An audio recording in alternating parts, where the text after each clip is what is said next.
Halo semuanya, saya akan membuat video micro teaching akuntansi manajemen bab 2 tentang konsep biaya.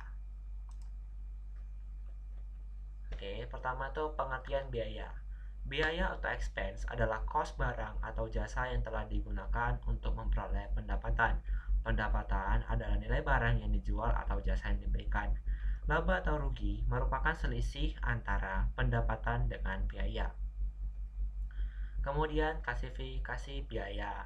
Nah, di sini kita bisa membagikan biaya berdasarkan 4 ya. Yang pertama itu ketelurusan biaya. Biaya ada 2, yaitu biaya langsung dan biaya tidak langsung. Kemudian berdasarkan perilaku biaya, biaya ada 3, yaitu biaya variabel, biaya tetap, dan biaya campuran. Yang ketiga, berdasarkan fungsi pokok perusahaan, biaya ada 3, yaitu biaya produksi, biaya pemasaran, serta biaya administrasi dan umum. Yang keempat, berdasarkan elemen biaya produksi, biaya ada 3, yaitu biaya bahan baku, biaya tenaga kerja langsung, serta biaya overhead pabrik. Kemudian pembebanan biaya. Objek biaya atau cost object adalah unsur berupa apapun yang kepadanya biaya dibebankan. Objek biaya dapat berupa produk, departemen, aktivitas, atau bahkan pelanggan. Metode pembebanan biaya ada 3, yaitu penelusuran langsung atau direct tracing, kemudian penelusuran pemicu atau driver tracing, yang ketiga itu alokasi atau allocation. Penentuan pemicu biaya. Tahapan penentuan pemicu biaya itu ada 4, dimulai dari analisis aktivitas, analisis biaya, inventarisasi pemicu biaya, dan pemilihan pemicu biaya. Yang pertama itu analisis aktivitas atau activity analysis, adalah proses identifikasi aktivitas yang dilakukan.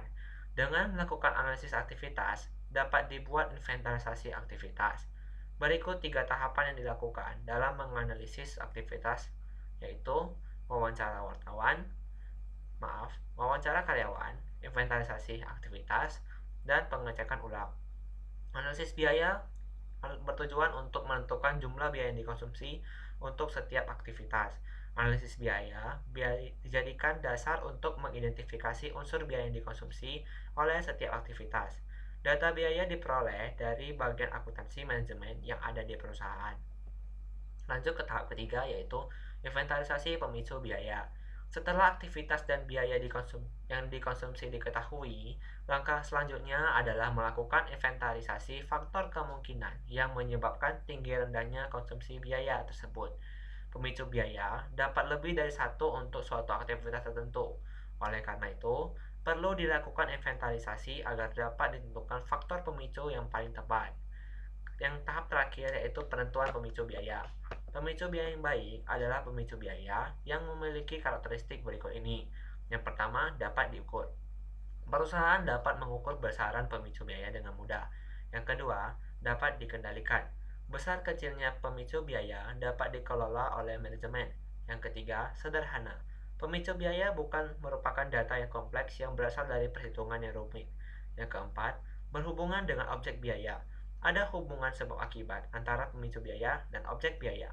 Yang kelima, dapat diterima. Pihak-pihak yang terlibat dalam perencanaan dan pengendalian biaya dapat menerima pemicu biaya yang dipilih. Oke, kemudian kita masuk ke fitur jasa. Kita sama-sama tahu bahwasanya jasa itu sangat berbeda dengan barang. Ya, jadi kita bisa melihat perbedaan jasa dengan barang melalui kewujudannya, daya tahannya, keterpisahan, dan heterogenitas. Nah, setiap perbedaan ataupun setiap kewujudan, daya tahan, keterpisahan, dan heterogenitas jasa itu memiliki dampak pada akuntansi manajemen. Misalnya saja kita lihat dari kewujudannya. Yang pertama, jasa tidak dapat disimpan. Yang kedua, tidak ada proteksi paten. Yang ketiga, tidak dapat ditampilkan. Yang keempat, harga sulit ditentukan. Dari keempat hal tersebut berdampak pada akuntansi manajemen sehingga satu, tidak ada persediaan. Yang kedua, perlu kode etik. Yang ketiga, bentuk fisik tidak ada. Yang keempat, pembebanan biaya rumit. Yang kemudian kita masuk ke fitur daya tahannya. Jasa itu manfaatnya cepat hilang. Kemudian, jasa dapat berulang. Nah, dampak pada akuntansi manajemennya yaitu 1. Tidak ada persediaan. 2. Perlu standar dan konsistensi. Yang ketiga, berdasarkan keterpisahannya, yang pertama itu pelanggan terlibat dalam produksi. Yang kedua, produksi massal sulit dilakukan. Dampak pada akuntansi manajemen, yang pertama, biaya dihitung per pelanggan. Yang kedua, konsistensi kualitas diperlukan. Kemudian, fitur heterogenitas, variasi jasa itu banyak, sehingga dampaknya yaitu pengukuran produktivitas variatif dan pengukuran kualitas juga variatif. Biaya berbeda untuk tujuan berbeda. Biaya produk rantai atau value chain product cost merupakan biaya produk yang mempertimbangkan semua biaya, mulai dari riset pengembangan, produksi, pemasaran, sampai layanan pelanggan. Kemudian, biaya produk operasional atau operating product cost merupakan biaya produk yang mempertimbangkan aktivitas yang dikonsumsi produk mulai dari produksi, pemasaran, sampai dengan layanan pelanggan. Biaya produk tradisional atau traditional product cost merupakan akumulasi biaya bahan, tenaga kerja, dan overhead pabrik yang digunakan dalam menghasilkan produk. Biaya dalam membuat keputusan. Yang pertama tuh biaya relevan dan pendapatan relevan.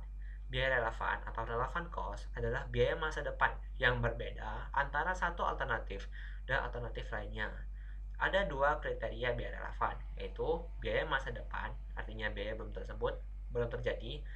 Yang kedua, biaya berbeda antara alternatif. Suatu elemen biaya tertentu tidak memiliki jumlah yang sama antara satu alternatif dengan alternatif lainnya.